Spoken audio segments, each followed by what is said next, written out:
So I got a lot of heat on TikTok and Instagram about the whole Solomon stuff. So I just kind of want to break this down a little bit deeper.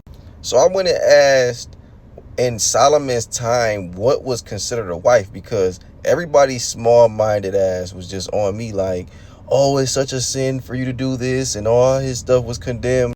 To touch on that real quick, my personal belief is that all of these books are created and man-made, and they were watching all of this stuff in real time. So if I watched a man have sex with 1,000 women and I was the one writing the book, and I might have not even had one wife because all I did was spend time writing this book, I might implement that it was wrong for this man to have sex with all of these women and I didn't have not one woman to myself.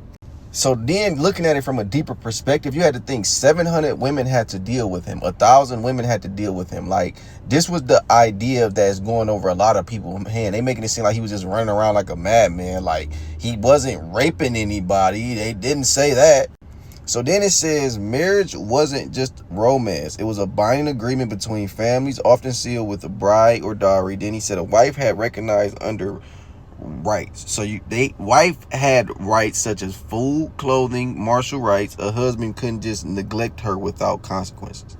So then again, we started thinking about what they were doing. Like, they were trying to evolve. This was part of, like, not an AI thing, but evolution. Because I kind of feel like people back then was a little bit smarter than us. Nah, I ain't gonna lie.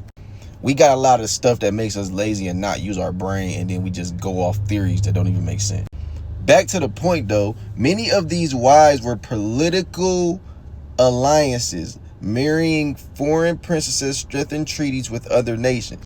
So the concubines were their secondary partners. They had a less legal standing. So the actual wives that he was actually dealing with, he actually was dealing with these women for reasons. It was family. They were raising, educating the kid. They were actually doing things in his order. And the reason why, okay, people be like, okay, what is the point behind this? What is the message behind a man doing this, this?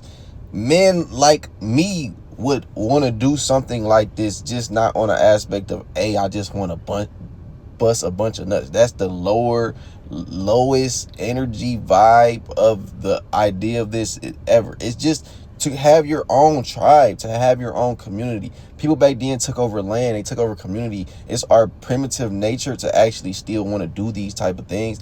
And like you said, you want to actually raise children, educate these children, manage resources, maintain a household daily rhythm. Like, these were things that multiple women were doing for these men. He wasn't just walking around having sex with a whole bunch of different women. Then again, the reason why I feel like the book was tainted is because if you actually go